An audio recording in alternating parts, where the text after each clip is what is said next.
Hey everyone, welcome back. I'm Michael and we're going to be getting right back into some more Reddit stories. If you enjoy the video, make sure to leave a like and subscribe. Now, without further ado, let's begin. This story was posted by a throwaway account in the AITAH subreddit. The post is titled AITA for taking my daughter's phone for exposing my dirty laundry to her friends. I'm a newly divorced single mom who was left by my ex after 27 years of marriage when his mistress became pregnant. I have a 17-year-old daughter and a 26-year-old daughter. My 26-year-old lives abroad. My ex-husband was physically and verbally abusive throughout our entire marriage. The physical abuse began in earnest in our mid-20s and reached its peak in our early 30s. I only have a high school diploma. I originally wanted to go to college after marriage, but my ex's abuse left me paralyzed, preventing me from doing anything he labeled as opposing or undermining him and our family. I tried to leave many times from around age 26 to 33 when the physical abuse was worst, but he would always find me. He'd alternate between gifts, apologies, and threats. He also involved our bishop who sided with him.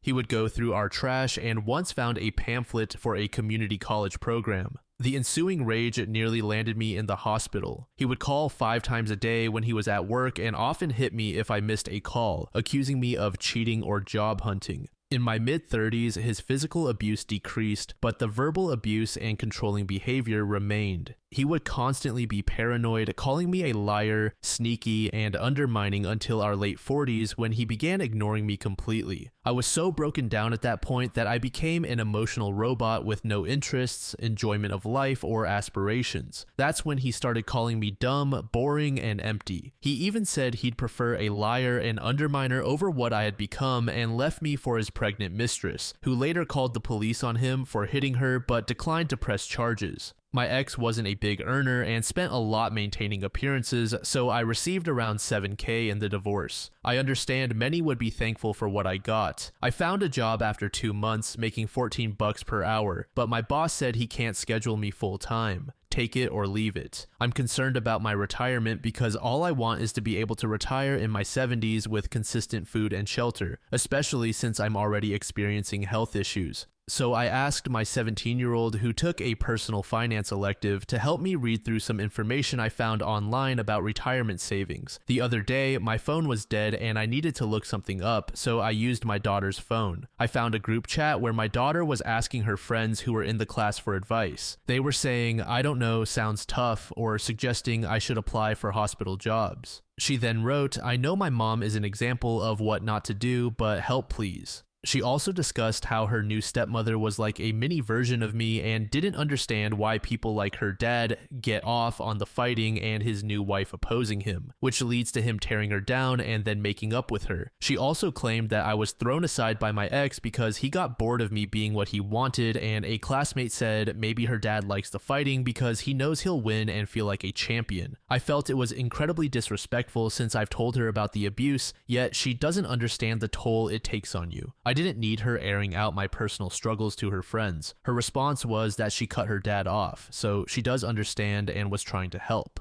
I took her phone for the afternoon, saying maybe she'll think twice about criticizing my choices to her friends. Update. I don't know the rules about how quickly you can post an update, but I'm sharing one because it only takes 2 seconds to hand back a phone and apologize, which is what I did. Shortly after, the thread began receiving a lot of comments. My daughter said that it's okay and that she didn't mean to imply that I was boring. She believes her dad is someone who would much sooner reward bad behavior than good. She thinks that if I'd been a liar or even a cheater, someone who mouthed off to him or snuck around, he would have found that more worthy of love, and that's very sad. I know the thread became focused on the one incident with my daughter, but I think it was at least partially a cry for help because I am coming to terms with the fact that the last time I worked for an extended period was when I was 19, working for a family friend who owned a store. I remember briefly helping my ex's father one day in the office of his business, where he asked me to write out a few checks to vendors. When I first started looking for jobs, an acquaintance looked at me sideways when I mentioned my experience issuing handwritten checks for bookkeeping, as I saw a posting for bookkeeping jobs and realized how out of touch I was. My church has helped me. The bishop gave me money to pay 1/3 of my monthly rent once, but in exchange I did deep cleaning work and was on call to do other odd jobs whenever he asked. I also had to give him access to all my financial statements. He asked questions about why I wasn't maintaining good relations with my children's father, which led him to decide to file for divorce. I am very grateful for the help he provided and will treasure it always, but I want to do this on my own. So I'm posting this update not just to share my situation, but also to ask if anyone has any suggestions. My daughter is very worried because I've recently had health issues. I was treated for 2 STDs, one bacterial and another that will affect me for the rest of my life. I also have issues with swelling from arthritis. I posted originally because I hope to be able to retire somewhere in my 70s. I understand that retiring comfortably may be asking too much, but I just want enough to live alone and not starve. I've received advice about my ex's social security benefits and I'm hoping that will be sufficient. If anyone has additional tips, I would greatly appreciate them. I just want to live with dignity in my old age because I know health issues will only continue to worsen at my age. While I can manage the job I'm doing now despite arthritis, I'm uncertain about what will happen when I'm 70. I've talked with other women facing divorce about this, but they refuse to address the topic, saying I shouldn't act like this is something that should induce paralyzing fear. I try not to be scared, but I feel lost. I'm hoping that if I start from the bottom and work hard enough, I can eventually make my way into a corporate job so that I can sit comfortably in my older age, but I am not sure if that's too much to ask. I personally don't think OP was wrong for reacting the way she did. However, I do think it's a bit unreasonable for her to expect her daughter not to share such details with her close friends. Aside from the topic of the phone, I feel really bad for both OP and her daughter, not only because of the abuse, but also due to the financial struggles and difficulties with work that OP is facing. I wish her the best. She isn't even asking for much. In her own words, she said, "I just want to live in dignity in my old age." User Lemmy Historian said, "The daughter accidentally held a mirror up to OP's face. That must have been tough. I feel sorry for that poor woman. At least the daughters seem to be on a good track." I assume the 26-year-old left the country to be away from her parents for good. User CutieBowBooty said, "I understand OP and why she was upset with her daughter. I don't think it was about covering for her ex at all. I think her pride was hurt. She was accustomed to her abusive ex hurting her pride, but she probably did not expect any pain to come from her daughter. That said, she was in the wrong. Her reaction was emotional and aimed at the safer target, her daughter who triggered the negative feelings rather than her ex who caused them." User Like Y though said, "I would be incredibly happy that my daughter has a group of friends who respond maturely when she asks for advice. Her daughter has probably been more affected by everything that has happened than OP realizes. A teenager holding all of that in can have awful fallout and lifelong effects. I would tell my daughter how proud I am that she is able to open up to people she trusts and be vulnerable with her feelings." This next post was made in the self subreddit by a user named All Around Me. The post is titled, "I have feelings for my roommate. I don't know what to do. A bit over 2 years ago, I moved in with a guy who had a listing looking for a roommate in a 2-bedroom, 2-bath apartment. He pointed out in the listing that he preferred low social interaction and no drama, which was awesome for me. The first 6 months went fine, but as time went on, we started chatting more day to day. We would watch movies together, started cooking together, and got to know each other's friends over the next year. It turns out he isn't as cold as I thought he was when I moved in. He just wanted to avoid drama due to past roommate experiences. He is really kind and friendly, but also introverted and shy. I would really like to ask him out or give him a sign that I'm interested, but I also want to respect his desire for a no-drama roommate. I'm fine if he says that he isn't interested, but I'm worried it might make everything awkward between us. Update. So I decided that I trust both him and myself to be mature enough to talk about it. Last night I brought up our dating lives. He mentioned that his was non-existent and talked about why he hates dating apps. I've never used dating apps, so I shared that mine is also non-existent. I then asked what he was looking for in a partner, but I turned really red, which made it a dead giveaway about what I was actually asking. He moved over and hugged me, and I was so happy. We are now dating and have agreed that we will remain friends if we break up. I'm so excited, and it went as perfectly as it could have. User The Ovi said, "The moment I read this, I thought he definitely likes her. It's amazing how people who like each other can be so oblivious to the signals they're sending. Infatuation is a sort of inebriation. It really messes with your perception. This final post was made in the Off My Chest subreddit by a user named Lizard Queen. The post is titled, "I think I'm watching my husband cheat on me in real time. I have been married to my husband for 3 years now, and we've been together for 7. During the first year we were together, we lived 3 hours apart. One weekend while I was at his place, I discovered he had cheated on me. We worked through it, he moved in with me, and we've been pretty good ever since. I like to think we have a relatively strong marriage, or at least I did. Last week, he told me he had to go away this week for work. His best friend back home is experiencing serious mental health issues and can no longer use power tools. The friend was in the middle of a building project, so his father hired my husband to finish the job with him. It was like a work trip, but not entirely. He told me he was leaving Tuesday and would return Friday. Since he left, I haven't spoken to him for more than 5 minutes at a time, which I thought was weird but assumed he was busy. Tonight, he again only called me for 10 minutes. He told me that he's now staying until Sunday and that he's going to get his car looked at. This is why he couldn't talk long. He had worked late and still needed to take the car in. When I asked where he was taking the car to be fixed so late, he said he had a buddy in the next town over who would look at it that night, provide a quote, get parts, and fix it on Thursday. Huge red flags emerged because if he was going to a friend's house, he always tells me who. It's never just a buddy.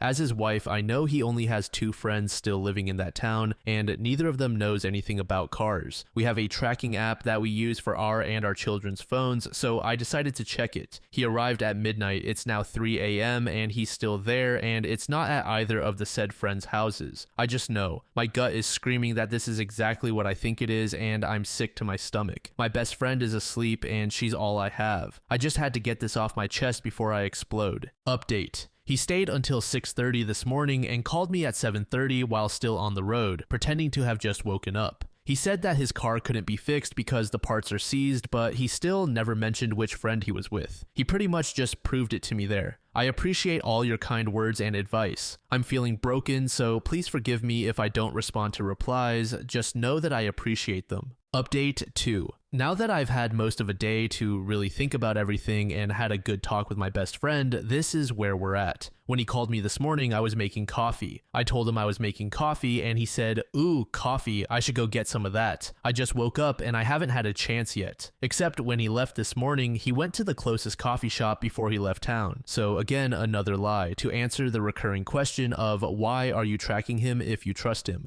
The answer is that I'm not. We got the app last week when our kids started walking to school on their own, so we could see that they were getting home safely. In turn, they can see where we are when we're out of the house. I didn't force him to get a tracking app, and it wasn't to catch him doing anything. The story he gave me was that he went over there for his buddy. I know of John, but have never met him in person, which is why I think my husband believes he's a good patsy. He said they couldn't get the car unstuck with home tools, so he came home. But John is a mechanic, so he's going to talk to his boss today and see if they can come in after hours tonight to fix it in the shop. He was just waiting on confirmation of that and a quote for parts. Here's the problem. Although John is a mechanic, he doesn't work or live in the city where my husband was last night. As soon as my husband mentioned quote for parts, I realized that meant he didn't have the parts yet. If his story were true, they would have been taking apart the car without any parts to put it back together, which makes 0 sense. That's what put it all together for me. While I was on the phone with him, his best friend woke up and asked if he was just getting in from last night. I literally listened to him stumble to come up with an answer because he knew I could hear him. That one cut deep.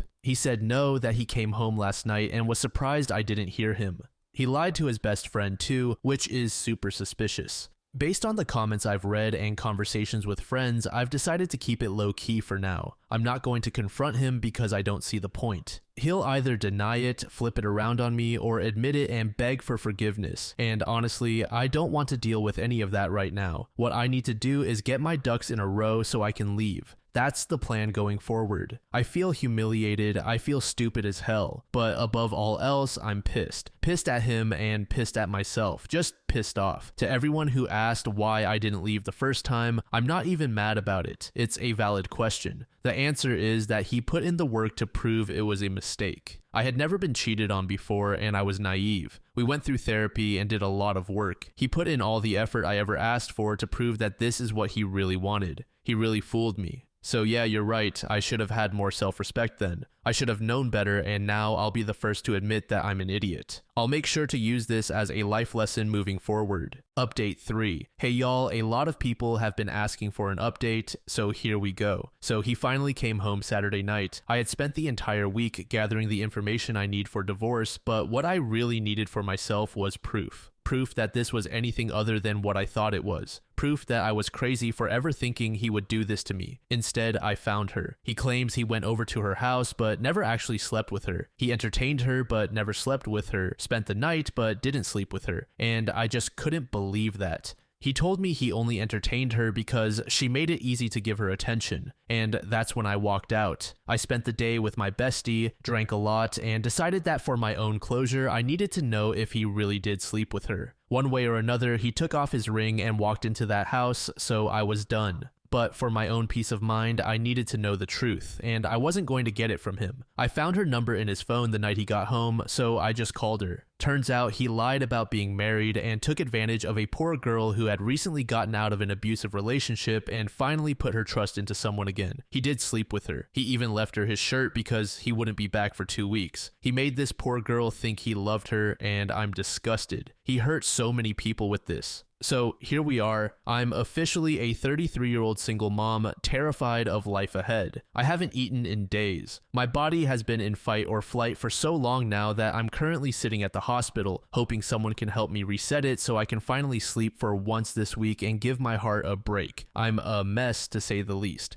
But I seriously want to thank everyone for the advice and kind words. This is a literal nightmare that I feel like I can't wake up from, and the sweet messages really help, so thank y'all again. Here's to hoping it gets better. User Matt Davies said his friend 100% knew and did OPA solid. To this, Leak said, for sure. I'm thinking that the friend made sure to ask questions loud enough for OP to hear. I bet that OP can count on them for a statement in the divorce. User Whiskey and Guitars said, I can potentially understand staying with someone who cheated on you once after you have been married for some time. You have a life together and you want to work it out, provided they are truly sorry and don't do it again. However, I will never understand all the stories I read on Reddit where people stay with cheaters while still in the dating phase. Just why? I would be gone so fast that the cheater would think they were watching a Roadrunner cartoon. Gone. User Twisted Beats said, pretty slick of him to come up with the idea that the car needed work. That way, when he came back from his job with no money, he could explain that he spent what he made on the car. It's crazy how he thought he had it all worked out, but didn't think to turn off the tracking on his phone. The dude's an idiot and a jerk.